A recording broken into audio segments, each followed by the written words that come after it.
ഈ ക്ലാസ്സും ഇൻഡിക്കേറ്റേഴ്സിന്റെ കണ്ടിന്യൂഷൻ തന്നെയാണ്. അപ്പൊ നെക്സ്റ്റ് ഇൻഡിക്കേറ്റർ ആണ് ROC. ഇതൊക്കെ നമ്മൾ ഫോളോ ചെയ്യുന്ന നിർബന്ധമല്ലേ, ഞാൻ ജസ്റ്റ് ഒന്ന് കാണിക്കുന്നേ ഉള്ളൂ. ROC മെഷേഴ്സ്, അതായത് ഒരു പീരീഡിന്റെ അടുത്ത പീരീഡിലേക്കുള്ള കമ്പയർ ചെയ്തിട്ട് അതിന്റെ ആ പ്രൈസിന്റെ ചേഞ്ച് കമ്പയർ ചെയ്യണ ഒരു ഇതാണ്. ഇത് ബിലോ എബോവ് സെൻട്രൽ ലൈന് മാത്രമാണ്. അതൊരു അപ്പർ ബൗണ്ടറി ലോവർ ബൗണ്ടറിയും ഇല്ല.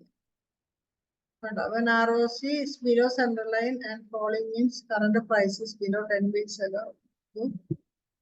Pricing means current price is still. ഇവിടെ നിന്ന് നോക്കാം.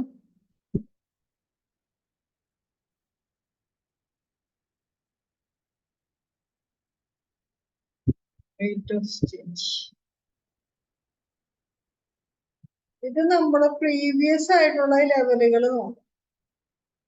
ഈ ലെവലുകളിലൊക്കെ വരുമ്പോൾ സെല്ലിങ് വരും. അത് വെച്ചിട്ടാണ് നമ്മൾ ഇത് അധികം ചെയ്യാറ്. പക്ഷെ ഇത് ബ്രേക്ക് ഡൗൺ ചെയ്തിട്ട് താഴത്തോട്ട് പോവുകയും ചെയ്യും. ഇതിലൊരു അപ്പർ ബൗണ്ടറിയും ലോവർ ബൗണ്ടറിയും ഇല്ല.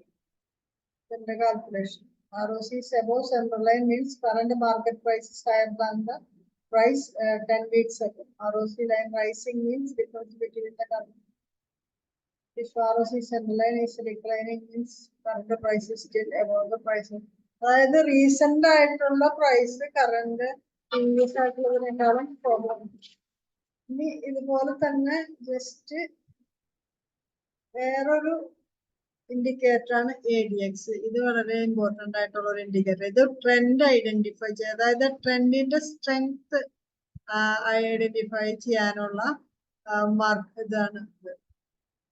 ഈ ADXന്റെ value less than 20 greater than 30 above 40 എന്നുള്ളത് പോലെ ഇത് നമുക്ക് കാണിച്ചു തരാം. ADX എന്നുള്ള ഇൻഡിക്കേറ്റർ എടുക്കാം. ഇവിടെ ആവറേജ് ഡയറക്ഷണൽ ഇൻഡെക്സ് ഇതാണോ.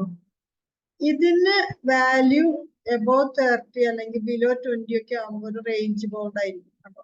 ഇതൊക്കെ ഈ റേഞ്ചിൽ വന്നപ്പോ ഇതൊരിക്കലും എബോവ് 30 പോയില്ല. അതേസമയം ഒരു ഡൗൺ ട്രെൻഡിൽ വന്നപ്പോഴും ഇത് 40 വരെ പോയി കണ്ടോ. പക്ഷെ അപ് ട്രെൻഡിലും എബോവ് 30 പോയി. അപ്പൊ ട്രെൻഡ് ഐഡന്റിഫൈ ചെയ്യാനുള്ള ADXന്റെ വാല്യൂ സെയിം ആണ്. അതായത് അപ് ട്രെൻഡിലായാലും ഡൗൺ ട്രെൻഡിലായാലും എബോവ് 30 എന്ന് പറഞ്ഞ strong up trend or strong down.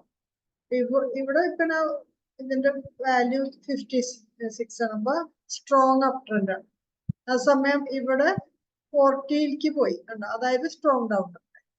അപ്പൊ അപ് ട്രെൻഡിലായാലും ഡൗൺ ട്രെൻഡിലായാലും ADXന്റെ വാല്യൂ നമ്മൾ ബിലോ 30 ആണ് എബോവ് 30 ആണോ നോക്കുക. അതായത് ട്രെൻഡിന്റെ സ്ട്രെങ്ത് അറിയാൻ വേണ്ടിയിട്ടുള്ള ഒരു ഇതാണ് ഇൻഡിക്കേറ്റർ ആണ്. അപ്പൊ ഇത് നോക്കാം. ഇത് പ്രീവിയസ് ഇപ്പൊ അടുത്തൊന്നും ഈ 56 ആയിട്ടില്ല. ഇതിനു മുന്നേ ഇവിടെ വെച്ചിട്ടായിട്ടില്ല. ഈ പ്രീവിയസ് ഹിസ്റ്റോറിക്കൽ ലെവലുകളും വളരെ ഇമ്പോർട്ടന്റ് ആണ്. അപ്പൊ ഈ ലെവലുകളും സെല്ലിങ് വരാൻ ചാൻസ് കൂടുതലാണ്. ഇവിടെ 56 ഉണ്ടല്ലോ. അപ്പൊ ഇത് 56 അപ്പൊ ചിലപ്പോൾ സെല്ലിങ് വരാൻ ചാൻസ് കൂടുതലാണ്.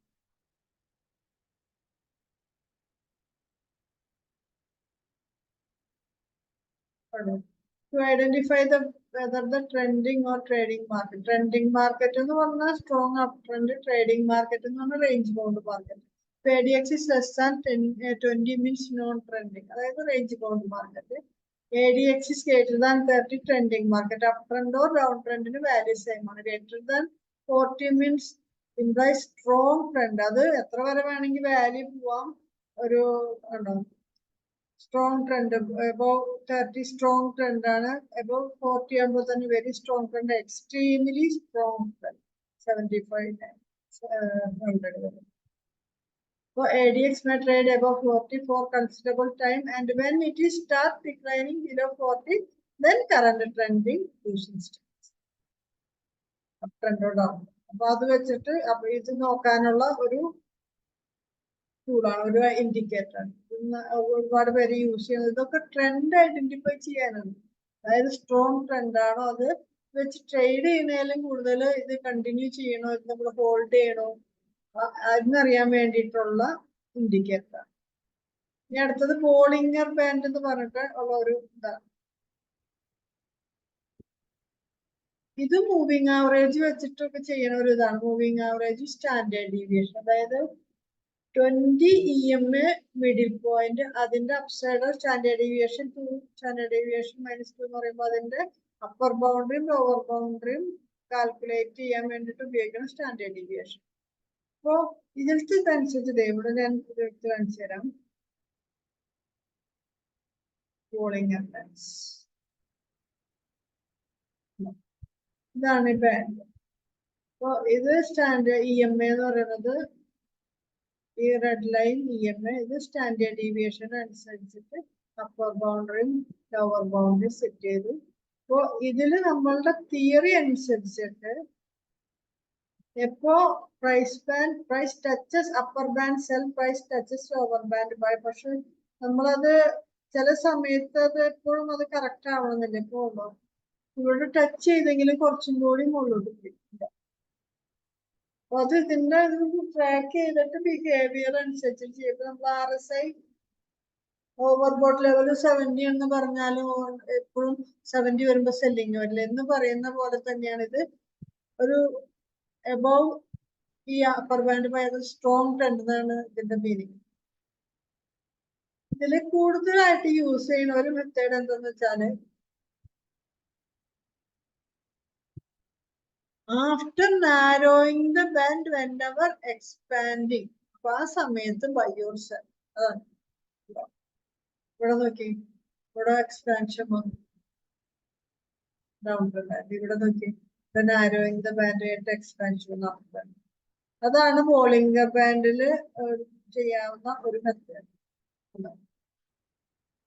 After narrowing the band and whenever it expands, price begins to take off. So that time, check the trend line and patterns. If the price moves above the upper band, upside price momentum is strong, and whenever after deep correction, this happens 10 minutes. For a deep correction, upper band above upper band other 10 reversion time. Price moves below the lower band and downside price momentum is strong. So whenever after an uptrend reversal is strong. അത് വെച്ചിട്ടാണ് ബോളിംഗർ band use ചെയ്യുക. അപ്പൊ ഇതിൽ ഞാൻ കുറെ എണ്ണം കാണിച്ചു. 2-3 വെച്ചിട്ട് നിങ്ങൾക്ക് കംഫർട്ടബിൾ പോലെ ADX വളരെ യൂസ്ഫുൾ ആയിട്ടുണ്ടാകും. മെയിൻ ആയിട്ട് RSI, പിന്നെ മൂവിങ് ആവറേജ് EMA വെച്ചിട്ട്, അതായത് 50 EMA 200 EMA വെച്ചിട്ട് പിന്നെ MACD വേണമെങ്കിൽ യൂസ് ചെയ്യാം. പിന്നെ ADX യൂസ് ചെയ്യാൻ പറ്റിയതാണ്. അപ്പൊ അതൊക്കെയാണ് കൂടുതൽ യൂസ് ചെയ്യേണ്ട. ഈ വളരെ ഇമ്പോർട്ടന്റ് ആയിട്ടുള്ള വേറൊരു മെത്തേഡാണ്. നമ്മളുടെ മെയിൻ എയിം സപ്പോർട്ടും റെസിസ്റ്റൻസ് കണ്ടുപിടിക്കാനുള്ള മെത്തേഡുകളാണ്. നമ്മൾ ആദ്യം കാൻഡിൽസ്റ്റിക് പാറ്റേൺ ഉപയോഗിച്ചു, ട്രെൻഡ് ലൈൻ ഉപയോഗിച്ചു, ചാർട്ട് പാറ്റേൺ പഠിച്ചു, പിന്നെ ഇൻഡിക്കേറ്റേഴ്സ് പഠിച്ചു. ഇതിന്റെയൊക്കെ കോമ്പിനേഷൻ ഉപയോഗിക്കുക. ഇത് വളരെ വളരെ അടുത്ത ടെക്നിക്കാണ്. സപ്പോർട്ടും റെസിസ്റ്റൻസ് ലെവലും ഉപയോഗിക്കാനുള്ള കണ്ടുപിടിക്കാനുള്ള ഒരു മെത്തേഡ്. സപ്പോർട്ടും റെസിസ്റ്റൻസും എന്ന് പറഞ്ഞാൽ ബൈയിങ് ആൻഡ് സെല്ലിങ്. അതായത് previous highs or lows act as support or resistance. അതായത് ഹിസ്റ്റോറിക്കൽ ലെവൽസ് ഇവിടെ കണ്ടോ.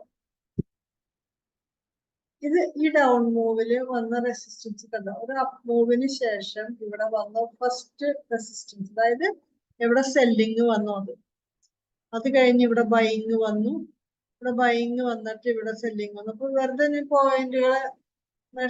പോയിന്റുകളെ മാർക്ക് ചെയ്തിരിക്കുന്നതാണ് 2. ഇത് സെല്ലിംഗ് ലെവൽ. അപ്പൊ ഇത് ഒരു റെസിസ്റ്റൻസ് ലെവല്, ഇതൊരു റെസിസ്റ്റൻസ് ലെവല്. ഇവിടെ ഈ 3 വെച്ചിട്ട് സപ്പോർട്ട് എടുത്തു. പിന്നെ വീണ്ടും റെസിസ്റ്റൻസ് ലെവൽ. ഇത് കഴിഞ്ഞ് ഇവിടെ വന്നിട്ട് വീണ്ടും മുകളിലോട്ട് പോകും. വീണ്ടും ഒരു കറക്ഷൻ വന്നു. ഈ കറക്ഷന് ശേഷം വീണ്ടും അപ്സൈഡ് പോകുമ്പോൾ നമ്മൾ ഇവിടെ വെച്ചാണ് മാർക്കറ്റ്. മാർക്കറ്റ് അപ്പ് പോകുമ്പോൾ അപ്പൊ നമ്മള് ഫസ്റ്റ് നോക്കേണ്ടത് എന്താ, ഇങ്ങനെ ഇവിടെ വെച്ചിട്ട് സ്റ്റോക്ക് ഇവിടെ മൂവ് ചെയ്യാണ്. സ്റ്റോക്ക് അല്ലെങ്കിൽ ഇൻഡെക്സ് ഏതായാലും മൂവ് ചെയ്തുകൊണ്ടിരിക്കുമ്പോ പ്രീവിയസ് ആയിട്ടുണ്ടായിരുന്ന റെസിസ്റ്റൻസ് ഓർ സപ്പോർട്ട് നമ്മൾ നോക്കണം. ഇവിടെ ഉണ്ടായിരുന്നത് ഇത് സപ്പോർട്ടാണ്. ഈ സപ്പോർട്ട് വരുമ്പോ റെസിസ്റ്റൻസ് ആവുമ്പോ പ്രീവിയസ് സപ്പോർട്ട് ബിക്കംസ് റെസിസ്റ്റൻസ് ആവും. അതുപോലെ തന്നെ പ്രീവിയസ് റെസിസ്റ്റൻസ് ബിക്കം റെസിസ്റ്റൻസ് ആവും. അപ്പൊ ഈ പ്രീവിയസ് സപ്പോർട്ട് റെസിസ്റ്റൻസ് ആയോ നോക്കാം.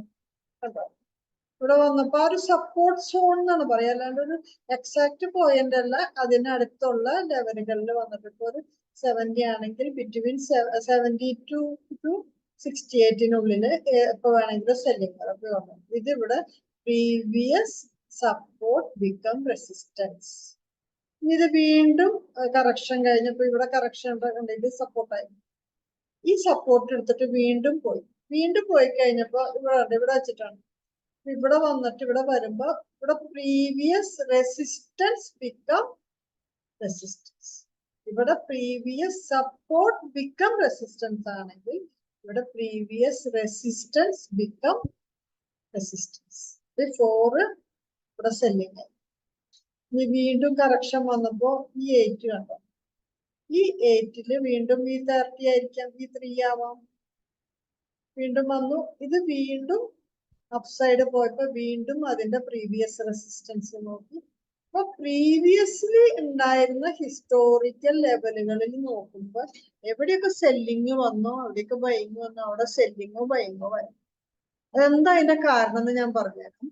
ഇവിടെ കണ്ടോ, ഇവിടെ നമ്മള് ഒരുപാട് പേര് വാങ്ങിയിട്ടുണ്ടായിരുന്നു, ഇവിടെ ബൈ ചെയ്തിട്ട് അപ്സൈഡ് പോകും. വീണ്ടും അപ്പൊ ഇത് പോസ്റ്റ് പ്രൈസ് ആണ്.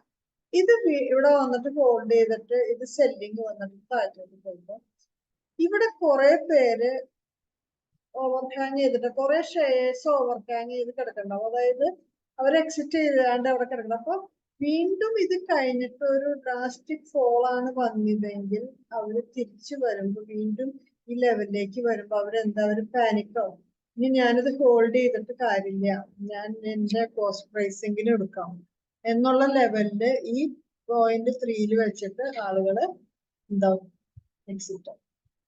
അപ്പൊ ഇവിടെ ഹൗ മെനി ഷെയർസ് ആർ ഓവർഹാങ്ഡ് എന്ന്, അതായത് ഹൗ മെനി ഷെയർസ് ആർ ഓവർഹാങ്ഡ് എന്ന് വെച്ചാല് എത്ര വോളിയം ഉണ്ടായിരുന്നു. ഇവിടെ ഹൈ വോളിയത്തിലാണ് ഈ പോയിന്റിൽ സെല്ലിങ് വന്നതെങ്കിൽ വീണ്ടും ഇവിടെ തിരിച്ചു വരുമ്പോ ഷുവർ ആയിട്ട് സെല്ലിങ് ഉണ്ടാവും. അതേസമയം ഈ ഒരു ഫോൾ അത്ര ലോ വോളിയത്തിലായിരുന്നെങ്കിൽ അത്ര അധികം ഷെയർസ് അവിടെ ഓവർഹാങ്ഡ് അല്ല, അപ്പൊ സെല്ലിങ് കുറവായി. അപ്പൊ ഇതിനെയൊക്കെ ഡിപ്പെൻഡ് ചെയ്തിട്ടാണ് ഇതിലേക്ക് എത്ര ഷെയർസ് ഇവിടെ സെല്ലിങ് വന്നപ്പോ എത്ര വോളിയം ഉണ്ടായിരുന്നു. അപ്പൊ ആ വോളിയം ആ പ്രീവിയസ് ഫോളിൽ ഉണ്ടായിരുന്ന വോളിയം അനുസരിച്ചിട്ടാണ് എന്ത് വരാം, അവിടേക്ക് വരുമ്പോ അത് എത്ര സെല്ലിങ് വന്നു. പിന്നെ ഹൗ ഫാർ എത്ര 10%, 30%, വളരെയധികം താഴെ പോയി 30% ഫോളൊക്കെ എന്തായാലും വരുമ്പോ സെല്ലിങ് വരും. കാരണം അത്രയധികം ആകുമ്പോൾ ആളുകൾ എന്തായാലും എക്സിറ്റ് ചെയ്യും. ആ സമയം ചെറിയൊരു ഫോളാണെങ്കിൽ ആളുകൾ ഒന്നും കൂടി ഹോൾഡ് ചെയ്യും. അതുപോലെ തന്നെ ഒരു എത്ര ഫാസ്റ്റ് ആയിട്ടാണ് ഇത് വന്നത്. ഇപ്പൊ ഇത് പെട്ടെന്നൊരു വി ഷേപ്ഡ് റിക്കവറി ആണെങ്കിൽ എന്തായാലും സെല്ലിങ് ഉണ്ടാവും. ആ സമയം കുറെ ടൈം എടുത്തിട്ടാണ് ഇതിന്റെ ഇടയിൽ ചെറിയ സെല്ലിങ്ങുകളൊക്കെ ഉണ്ടാവും. അപ്പൊ അത്രയും ഷെയർസ് ഓവർഹാങ്ഡ് ആവില്ല. കുറെ പേര് ഇതിന്റെ ഇടയിലൊക്കെ എക്സിറ്റ് ചെയ്ത് പോയിട്ടുണ്ടാവും. അപ്പൊ ആ ഹൗ ഫാർ, പിന്നെ എന്താ പറയാ ഹൗ ഫാസ്റ്റ്, ഇതൊക്കെ വെച്ചിട്ടാണ്. പിന്നെ എത്ര വോളിയം അനുസരിച്ചിട്ടാണ് ഈ മൂവിന്റെ പൊട്ടൻഷ്യൽ നോക്കുന്നത്. ഇതൊക്കെ previous resistance become resistance, previous resistance become resistance. അത് കഴിഞ്ഞിട്ട് ഇവിടെ വന്നപ്പോ വീണ്ടും ഇവിടെ വന്നു, വീണ്ടും ഇവിടെ പോകുമ്പോ കണ്ട ഇത് ഈ റെസിസ്റ്റൻസ് ആദ്യം നോക്കും. ഇവിടെ കണ്ട ഇപ്പൊ മൾട്ടിപ്പിൾ റെസിസ്റ്റൻസ് ആയി. ഇവിടെ 9 വീണ്ടും ഇവിടെ വന്നപ്പോ 13 ഇവിടെ വന്നപ്പോ 9 തന്നെയാണ്. അതേസമയം ഇവിടെ 2 ഉണ്ട്. ഇപ്പൊ മൾട്ടിപ്പിൾ റെസിസ്റ്റൻസ് ആയി കേട്ടോ. ഇവിടെ വന്നപ്പോ ഇവിടെ ഫസ്റ്റ് ടൈം സെല്ലായി. അപ്പൊ ഇവിടുത്തെ വോളിയൊക്കെ അനുസരിച്ചിട്ടാണ് ഇവിടെ സെക്കൻഡ് ടൈമും സെല്ലിങ് വന്നു. അപ്പൊ ഒരു സമയം കഴിയുമ്പോ ഈ സെല്ലിങ്ങുകളൊക്കെ കഴിയും. അപ്പൊ ഓവർഹാങ് ഷെയർസ് ഒക്കെ പിന്നെ ഫ്രഷ് ബയേഴ്സ് ഉണ്ടാവും. അപ്പൊ പിന്നെ അത് അപ്സൈഡ്. അപ്പൊ ഇതാണ് പറയുന്നത് previous resistance become resistance or support. Old support becomes new support or resistance. Old resistance become new resistance or support. Potency of this is based on volume of each test. അതായത് ഓരോ തവണ നമ്മൾ വരുമ്പോൾ എത്ര shares അവിടെ ഉണ്ട്. പിന്നെ ഞാൻ പറഞ്ഞില്ലേ ഇവിടെ ഒരുപാട് വോളിയം ഉണ്ടായിരുന്നെങ്കിൽ ഈ ടെസ്റ്റിൽ ഇപ്പൊ ഇവിടെ വോളിയം ഒരു 1 lakh ആയിരുന്നു നോക്കിയാൽ. അപ്പൊ ഈ അപ്പ് മൂവിന് ഇവിടെ വോളിയം ഒരു 50,000 ആയാലും വീണ്ടും വരുമ്പോ അനദർ 25,000. അപ്പോഴും ടോട്ടൽ വോളിയം 1 lakh അല്ലേ. അപ്പോഴും 2 ടെസ്റ്റ് പോരാ, അപ്പൊ 3 ടെസ്റ്റ് വരും. അപ്പോഴാണ് ആ 1 lakh ഷെയർസ്. അപ്പൊ അങ്ങനെ ഈ വോളിയം ആഡ് ചെയ്ത് നോക്കും. ഓരോ ടെസ്റ്റ് എന്ന് പറയുന്നത് ഇത് ഫസ്റ്റ് ടെസ്റ്റ്. വീണ്ടും ഇവിടെ വരണമെങ്കിൽ സെക്കൻഡ് ടെസ്റ്റ്. അതന്നെ പറഞ്ഞത് ഇവിടെ ഉണ്ട്. ഇവിടെ ഫസ്റ്റ് ടെസ്റ്റ്, ഇതൊരു സെക്കൻഡ് ടെസ്റ്റ്. 11ന്റെ ഫസ്റ്റ് ടെസ്റ്റ് 15, സെക്കൻഡ് ടെസ്റ്റ് 17. അപ്പൊ 11ല് വന്നിട്ട് ഇവിടെ വന്ന് എത്ര ഷെയർസ് ഇവിടെ ഓവർഹാങ്ഡ് ആയെന്നുള്ളത് 1 lakh ആണെങ്കിൽ നെക്സ്റ്റ് ടൈം ഓൺലി 25,000 വന്നു എന്നുള്ളതിന് വീണ്ടും സെല്ലിങ് വരാൻ ചാൻസ് ഉള്ളു. ആ സമയം ഒറ്റയടിക്ക് തന്നെ 1 lakh വന്ന് മോർ ദാൻ 1 lakh ആയെങ്കിൽ ഒറ്റയടിക്ക് തന്നെ അപ്സ് അടിക്കും. അപ്പൊ ആ വോളിയം വളരെ കൂടുതലായിട്ട് നല്ലൊരു സ്ട്രോങ് ഗുഡ് ന്യൂസ് വന്നു കഴിഞ്ഞാല് എന്താ പറയാ, സ്ട്രോങ് ആയിട്ടുള്ള നല്ലൊരു ന്യൂസ് വന്നു കഴിഞ്ഞാൽ ചിലപ്പോ ഇതൊന്നും നോക്കില്ല, പെട്ടെന്ന് തന്നെ ബ്രേക്കപ്പ് ആയി പോകും. അപ്പൊ അത് ഈ വോളിയം അനുസരിച്ചിട്ടാണ് ഇതൊക്കെ ഡിപ്പെൻഡ് ചെയ്തിട്ടുള്ളത്. വോളിയം ഡിപ്പെൻഡ് ചെയ്തിട്ടാണ് ഇതൊക്കെ നടക്കുന്നത്. അപ്പൊ അതാണ് പറയുന്നത്. Number of times all support, അതായത് മൾട്ടിപ്പിൾ റെസിസ്റ്റൻസ് ആണോ. അപ്പൊ ഒരു മൾട്ടിപ്പിൾ റെസിസ്റ്റൻസ് 2-3 ടൈംസ് ടെസ്റ്റ് ചെയ്തിട്ട് പിന്നത്തെ തവണ അത് ബ്രേക്ക് ചെയ്യണമെങ്കിൽ അത് എന്തായാലും നന്നായിട്ട് അപ്സൈഡ് പോയി. പിന്നെ speed of the move time, അതായത് എത്ര ഫാസ്റ്റ് ആയിട്ടാണ് അത് വീണ്ടും വന്നത്. അതായത് 1 മന്തിനുള്ളിലോ ആണോ 2 മന്തിനുള്ളിലാണോ അല്ലെങ്കിൽ 1 ഇയർ കഴിഞ്ഞിട്ടാണോ വീണ്ടും വരുന്നത്. അപ്പൊ 1 ഇയർ കഴിഞ്ഞിട്ടൊക്കെയാണ് വരുന്നതെന്നുണ്ടെങ്കിൽ അതിന്റെ ആ ഒരു ഇമ്പാക്ട് ഒക്കെ കഴിഞ്ഞിട്ടുണ്ടാവും. പിന്നെ extend of the move, how far, അതൊക്കെ അനുസരിച്ചിട്ടാണ് ഇത് നോക്കാം. അപ്പൊ നമുക്ക് ഇതിന്റെ ഒരു എക്സാമ്പിൾസ് നോക്കാം.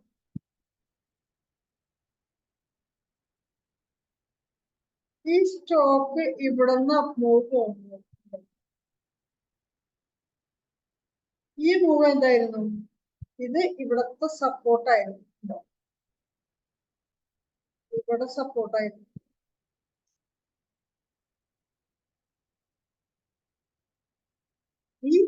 ഈ ടെസ്റ്റ് ഈ പ്രീവിയസ് സപ്പോർട്ട് ബിക്കം റെസിസ്റ്റൻസ് ആയിരുന്നു. അത് കഴിഞ്ഞ് വീണ്ടും കറക്ഷൻ വന്ന് വീണ്ടും സെക്കൻഡ് ടെസ്റ്റ് ആണ്.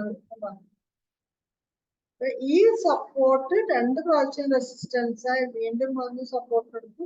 നെക്സ്റ്റ് ടൈം തേർഡ് ടെസ്റ്റിൽ ഇത് ബ്രേക്ക് ചെയ്തു. അതോ നമ്പർ ഓഫ് ടൈംസ് കൂടി വരുമ്പോ പിന്നത്തെ തവണ എന്തായാലും അത് ബ്രേക്ക് ചെയ്യും. അത് കഴിഞ്ഞ് വീണ്ടും ഇവിടെ വന്നപ്പോ ഈ ടെസ്റ്റ് ആണ് കണ്ടോ, ഈ പ്രീവിയസ് റെസിസ്റ്റൻസ് ബിക്കം റെസിസ്റ്റൻസ്.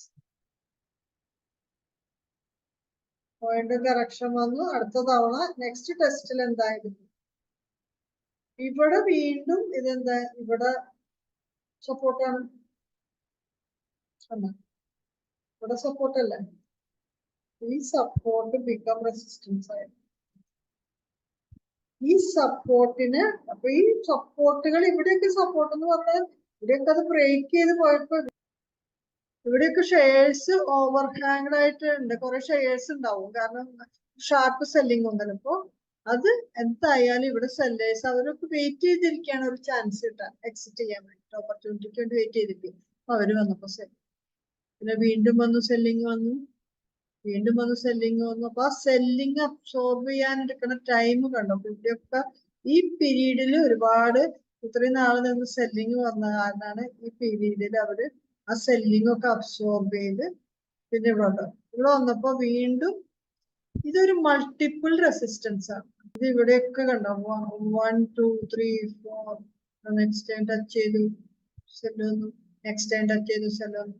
ഇവിടെ വന്നപ്പോ മൾട്ടിപ്പിൾ റെസിസ്റ്റൻസ് ബ്രേക്ക്. ഈ മൾട്ടിപ്പിൾ റെസിസ്റ്റൻസ് ബ്രേക്ക് ചെയ്തപ്പോഴുള്ള അപ്രൂവ് ആണ്. അപ്പൊ അതുകൊണ്ട് എപ്പോഴാണ് ഒരു റേഞ്ച് അല്ലെങ്കിൽ റെക്ടാംഗിൾ പാറ്റേൺ അപ്പർ ബൗണ്ട് അല്ലെങ്കിൽ ആ ഒരു മൾട്ടിപ്പിൾ റെസിസ്റ്റൻസ് ബ്രേക്ക് ചെയ്തപ്പോ ശരിക്കും പറഞ്ഞാൽ ഇതിന്റെ നെക്സ്റ്റ് റെസിസ്റ്റൻസ് എവിടെയായിരുന്നു, ഇവിടെയായിരുന്നു.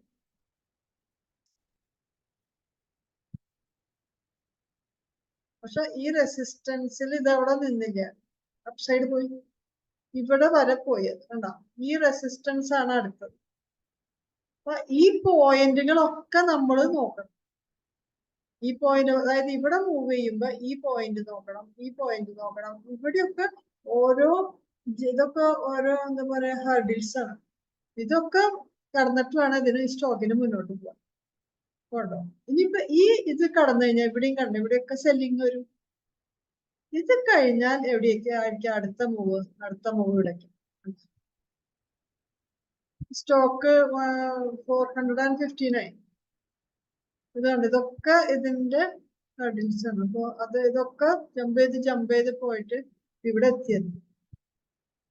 ഇവിടെയൊക്കെ ഇതൊക്കെ ഈ പോയിന്റുകൾ, ഈ ഗ്യാപ്പിൽ ഇതൊക്കെ ഈ സെല്ലിംഗ് പോയിന്റുകളാണ്. ഇവിടെ എത്തിയിട്ട് നിൽക്കണം. ഇനി അടുത്തത് ഏത് പോയിന്റ് ആയിരിക്കും? ഇതായിരിക്കും. ഇതാണ് ഇവര് ഫോം ചെയ്ത ഹൈ. ഇങ്ങനെയാണ് ഒരു സ്റ്റോക്ക് മൂവ് ചെയ്യുക. അപ്പൊ സ്റ്റോക്ക് നമ്മൾ കണ്ട് ഇവിടെയൊക്കെ മൂവ് ചെയ്യുമ്പോൾ ഈ പോയിന്റ് നോക്കണം, ഇവിടെ മൂവ് ചെയ്യുമ്പോൾ ഈ പോയിന്റ് നോക്കണം. ഈ സ്റ്റോക്ക് ഇവിടെ മൂവ് ചെയ്യുമ്പോൾ ഈ പോയിന്റ് നോക്കണം, ഇവിടെ ഒരു ബി പോയിന്റ് നോക്കണം. ഇങ്ങനെ നമ്മൾ പോണം. അപ്പൊ ഒരു സ്റ്റേജ് എത്തുമ്പോ ഓൾ ടൈം ഹൈ കട്ട് ചെയ്യും. അപ്പൊ പിന്നെ നമുക്ക് പ്രീവിയസ് ഹിസ്റ്റോറിക്കൽ ലെവൽസ് നോക്കാൻ. അപ്പൊ അത് വേറെ വിധത്തിൽ വേറെ മെത്തേഡുകൾ വെച്ചിട്ട് നമുക്ക് കാൽക്കുലേറ്റ് ചെയ്യാം. ഇവിടെ ഉണ്ടോ ഈ സ്റ്റോക്ക് ഇവിടെ വരുമ്പോ ഈ ലെവല് നമ്മൾ ചെക്ക് ചെയ്യണം. ഇത് കഴിഞ്ഞ് മൂവ് ചെയ്ത് ഇങ്ങനെ വരുമ്പോ എന്താ ഓരോ ലെവലുകൾ നമ്മളിപ്പോ ഈ ലെവലിൽ ചെക്ക് ചെയ്യണം. അതെന്താ ഇവിടെ സെല്ലിങ് വന്ന ലെവലാണ്. അതുപോലെ തന്നെ ഇവിടെ ബൈങ് വന്ന ലെവലാണ്. കണ്ടോ. അപ്പൊ ഇത് സപ്പോർട്ട് ആവാം, റെസിസ്റ്റൻസ് ആവാം. ഇങ്ങനെയാണ് സ്റ്റോക്ക്. ഇവിടെ ഉണ്ടോ, ഇവിടെ പ്രീവിയസ് റെസിസ്റ്റൻസ് ആയിരുന്നു RECയുടെ 520. ഇവിടെ നെക്സ്റ്റ് ടൈം വന്നപ്പോ ഇത് ബ്രേക്ക് ചെയ്തിട്ട് പോയി. പക്ഷെ നമ്മളിവിടെ എപ്പോഴും ഒരു അലർട്ടായിട്ട് ചെക്ക് ചെയ്യണം. പക്ഷെ ഇവിടെ പോവാൻ കാരണം എന്താ, ഇവിടെ വോളിയം നോക്കി, ഈ വോളിയം ഇതിനെ സപ്പോർട്ട് ചെയ്തിട്ട് പോയി. കാരണം 568 വരെ വന്നു. ഇങ്ങനെയാണ് സ്റ്റോക്കുകൾ മൂവ് ചെയ്യുന്നത്. ഇവിടെ വന്നപ്പോ ഇവിടെ വരുമ്പോ നമ്മൾ ഇവിടെ ചെക്ക് ചെയ്യണം. കണ്ടോ, ഇവിടെ വന്നു ഈ പോയിന്റിൽ വീണ്ടും സെല്ലിങ് വന്നു, പിന്നെ സ്റ്റേജ് എത്തുമ്പോൾ ബ്രേക്ക്. ഈ ഫോള് വരുമ്പോഴും കണ്ടോ, ഈ പ്രീവിയസ് സപ്പോർട്ട് ബിക്കം സപ്പോർട്ടായി. ഈ 410 എത്ര പ്രാവശ്യം ഇപ്പൊ മൾട്ടിപ്പിൾ സപ്പോർട്ടായി. കണ്ടോ, ഈ സപ്പോർട്ട് ബ്രേക്ക് ചെയ്യണില്ല സ്റ്റോക്ക്. കണ്ടോ, ഇത് മൾട്ടിപ്പിൾ സപ്പോർട്ടാണ്. ഇനി ഏതെങ്കിലും സമയത്ത് മൾട്ടിപ്പിൾ സപ്പോർട്ട് ബ്രേക്ക് ചെയ്ത് അതൊരു ഡ്രാസ്റ്റിക് ഫോളായി. കാരണം എന്താ, multiple resistance or support break ചെയ്ത സ്റ്റോക്കുകൾ ഭയങ്കരമായിട്ട് അപ്രൂവർ ഡൗൺ പോകും. ഇതുപോലെ തന്നെയാണ് ഇപ്പൊ PFC എടുത്താലും ഈ ലെവലിലുള്ള സ്റ്റോക്കുകളൊക്കെ എടുത്താലും ഇത് തന്നെയായിരിക്കും ചാർട്ട്. തന്നെയാണ് ചാർട്ട്. കാരണം ഇവരൊരു ട്വിൻസ് പോലെയാണ്. നമുക്ക് BPSC നോക്കാം.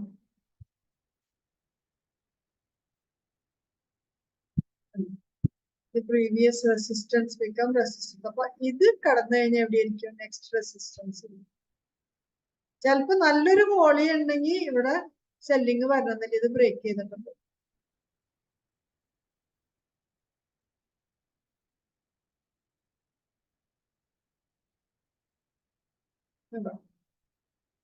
ഇത് ഒരു മൾട്ടിപ്പിൾ റെസിസ്റ്റൻസ് പോലെയല്ല, ഇത് ബ്രേക്ക് ചെയ്തു.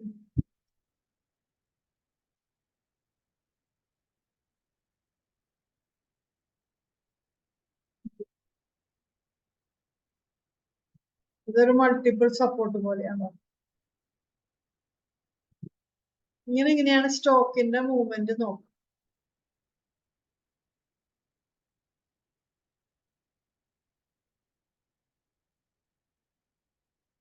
ഈ വോളിയം ഉണ്ടെങ്കിൽ ഈ റെസിസ്റ്റൻസ് ലെവലുകൾ, ഈ പ്രീവിയസ് ഹിസ്റ്റോറിക്കൽ ലെവൽസ് ഒക്കെ അത് ഒറ്റയടിക്ക് ബ്രേക്ക് ഔട്ട് ആവും.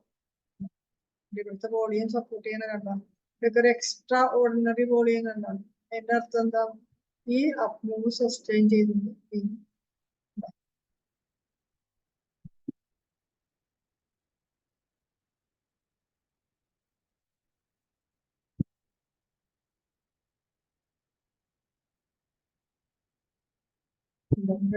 മൾട്ടിപ്പിൾ സപ്പോർട്ടാണ്. Previous resistance become resistance. ഒന്ന് വീണ്ടും ഇത് ടെസ്റ്റ് ചെയ്തുകൊണ്ട് താഴെ പോകാൻ ചാൻസ് കൂടുതലാണ്, ഇത് ബ്രേക്ക് ചെയ്യാൻ ചാൻസ് കൂടുതലാണ്.